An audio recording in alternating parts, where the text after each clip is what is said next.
Assalamualaikum students, take out your Baghe Urdu book and open the page number 32। तस्वीर को देखकर दुरुस्त हुर्फ के गिर्द दायरा लगाएं और बाकी हुर्फ को क्रॉस करें।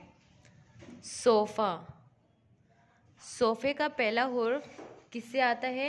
स्वाद से। सोफ़ा, स्वाद के गिर्द दायरे लगाएंगे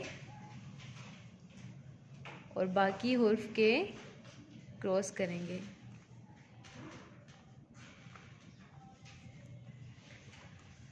नेक्स्ट पिक्चर है हमारे पास शेर। शेर, शेर का पहला हुर्फ किससे आता है? शीन से।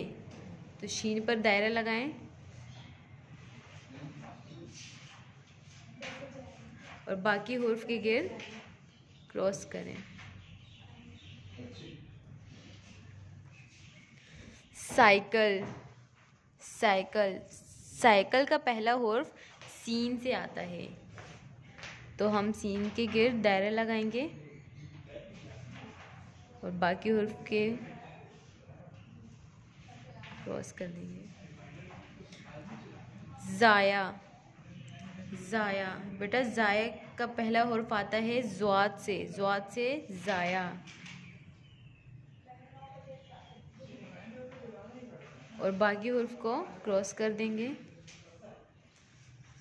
ओके स्टूडेंट्स, डेट लाजमी मेंशन करनी है। अल्लाह हाफ़िज़।